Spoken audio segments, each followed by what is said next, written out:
وہ پرنٹر سے باہر آتی ہے، جن کو میں نے ووٹ دیا ہوتا ہے میں اس کو فولڈ کر کے جو وہاں پر باکس ہے اس میں اس کو جو ہے وہ ڈال دیتا ہوں۔ اس سے کیا ہوتا ہے کہ مینول بھی چیکنگ ہو جاتی ہے اور جو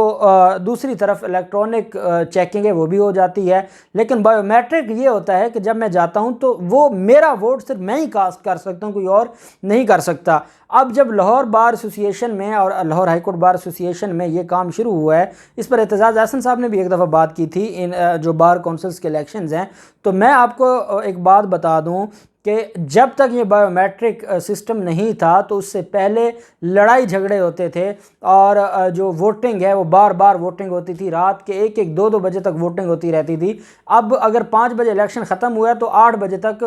جو ووٹ ہیں وہ اناؤنس کر دیے جاتے ہیں، رزلٹ اناؤنس کر دیا جاتا ہے اور کوئی لڑائی نہیں ہوتی، کوئی دنگا فساد نہیں ہوتا، کیونکہ انسان تو جھوٹ بول سکتا ہے، جو مشین ہے وہ نہیں جھوٹ بولتی۔ باقی خرابی تو پھر اگر آپ نے نقائص ہی دیکھنے ہیں تو پھر میں کہوں کہ چیف الیکشن کمشنر میں 100 نقائص ہیں، میرے ساتھ کوئی ڈیبیٹ کرنا چاہے میں 100 نقائص نکال کے بتا دوں گا کہ چیف صاحب میں کون سے نقائص ہیں۔ تو پھر ایسے نقائص نکالنا، تو اگر آپ نقائص نکالنے ہی بیٹھ جائیں تو آپ تو پھر کچھ بھی نہیں کسی کا چھوڑیں گے۔ خط میں یہ کہا گیا جو الیکشن کمیشن کی طرف سے کہ جرمنی، فرانس، اب یہ مثالیں کس کی دے رہے ہیں، وہاں کا انوائرمنٹ کتنا ہے، وہاں کی آبادی کتنی ہے، وہاں کا لوگوں کا شعور کیا ہے، وہاں پر کیا سیاسی جماعتیں اس طرح کی ہوتی ہیں، سیاسی جماعتوں کے کارکنان ایسے ہوتے ہیں، سیاسی جماعتوں کے جو ہیڈز ہیں وہ کیا کرپشن میں اور دہشت گردی کے مقدمات میں ملوث ہوتے ہیں۔ کو خدا کا خوف کریں، آپ کہاں ایگزامپل دے رہے ہیں، کن چیزوں کو آپ کہاں مکس کر رہے ہیں۔ کہتے ہیں Germany, France, Holland, Ireland, Italy اور فن لینڈ EVM کا استعمال چھوڑ چکے ہیں۔ بھارت نے الیکٹرانک ووٹنگ مشین کے محدود استعمال میں بھی سالوں لگائے، کیونکہ انہوں نے سالوں لگائے تو ہمیں تو 1000 سال لگانا چاہیے، کیونکہ بھارت نے جو سالوں لگائے ہیں۔ اب ہم کیونکہ بھارت اب دیکھیں نا کہاں بھارت کی آبادی، کہاں ہماری آبادی، اور پتہ نہیں ان لوگوں کے دماغ میں کیا چلتا ہے۔ الیکشن کمیشن نے خط میں کہا کہ آئندہ عام انتخابات میں الیکٹرانک ووٹنگ مشینوں کا استعمال قابل عمل تجویز نہیں ہے۔ جلد بازی کے کسی بھی فیصلے سے عوام کا انتخابی عمل سے اعتماد اٹھ جائے گا۔ ابھی 2 سال رہتے ہیں جو جنرل الیکشن ہے، اور الیکشن کمیشن کا آپ اعتراض سن لیں کہ بہت ٹائم لگ جائے گا، جلد بازی نہ کی جائے۔ خط میں کہا گیا کہ الیکٹرانک ووٹنگ مشین کے پائلٹ پروجیکٹ کو جلد شروع کرنا چاہیے۔ الیکشن کمیشن نے چیئرمین سینٹ پارلی امور کمیٹی کے نام یہ خط لکھا ہے۔ خط میں کہا ہے کہ الیکٹرانک ووٹنگ مشین کا نظام بہت مہنگا پڑے گا، جیسے یہ جو پیسہ ہے وہ یہ جنریٹ کر کے دیتے ہیں، عوام کا پیسہ ہے، عوام کہتی ہے کہ ہمارا پیسہ ہے تو کم از کم کسی اچھے کام پر ہی لگے۔ ویسے بھی تو ہمارے سابقہ حکمرانوں نے چرا کے لے گئے ہیں، تو چلیں جمہوریت تو بہتر ہو جائے، ہمارے ملک میں کوئی نظام تو بہتر ہو جائے۔ لیکن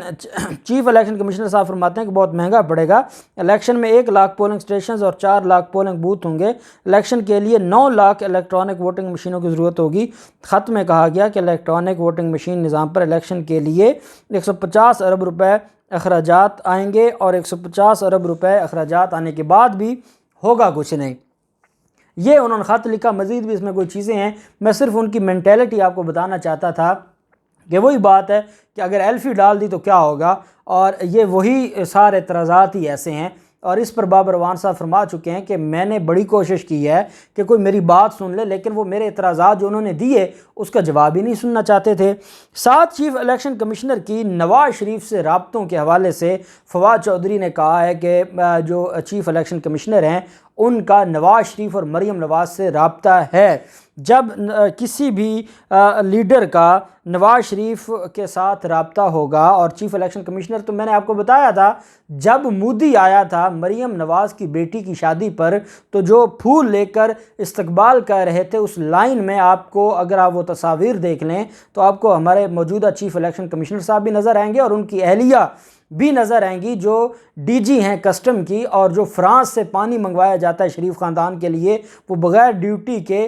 جاتی عمرہ اور H بلاک ماڈل ٹاؤن میں بھی وہی پہنچانے کا بندوبست کرتی ہیں۔ تو یہ ان کے رابطے، اور میں تو پہلے دن سے کہہ رہا تھا کہ یہ مریم نوازی کی وجہ سے یہ سارا کچھ ہو رہا ہے، اور یہ ایک غلامی کا پٹا ہے جس کی بنیاد پر یہ سارے کام ہو رہے ہیں۔ اب فواد چودھری نے بھی کھل کر یہ بات کر دی ہے، کس کے پاس ثبوت نہیں ہے؟ سب کے پاس ثبوت ہیں۔ اب جب ایک حکومت کا جو وزیر اطلاعات ہے، جو منسٹر انفارمیشن منسٹر ہے، جب وہ یہ بات کہہ رہا ہے تو کوئی ایف اینڈ بٹ بچتا ہی نہیں، اور انہوں نے کہا ہے کہ وہ رابطے میں ہیں، اور وہ جو نواز شریف اور مریم نواز کی طرف سے ان کو ڈکٹیشن ملتی ہے اسی کے مطابق وہ کام کرتے ہیں اور سارے معاملات وہی چلا رہے ہیں۔ دوسری طرف چیف الیکشن کمشنر نے برہمی کا اظہار کیا ہے، اعظم سواتی کے جو جملے ہیں ان پر برہمی کا اظہار کرتے ہوئے ہنگامی اجلاس بلا لیا ہے منڈے کو، اور کہا ہے کہ تمام جو ممبران ہیں الیکشن کمیشن کے وہ جمع ہوں، اور جو اس میں اجلاس ہے اس میں یہ دیکھا جائے گا کہ حکومت نے جو آج ان کے ساتھ کی ہے، ایک طرح سے ان کے کپڑے اتارے ہیں، اس کے بعد اب الیکشن کمیشن کیا کرے گا، اور اگر حکومت کامیاب ہو جاتی ہے جو پارلیمنٹ کا مشترکہ اجلاس بلا کے یہ امینڈمنٹ کروانے کی، تو اس کے بعد یہ کیسے اپنی من پسند جماعتوں کو بچائیں گے، کیسے ان کے حقوق کی جنگ لڑیں گے، یہ بھی سوچنے کے لیے چیف الیکشن کمشنر نے اجلاس طلب کر لیا ہے۔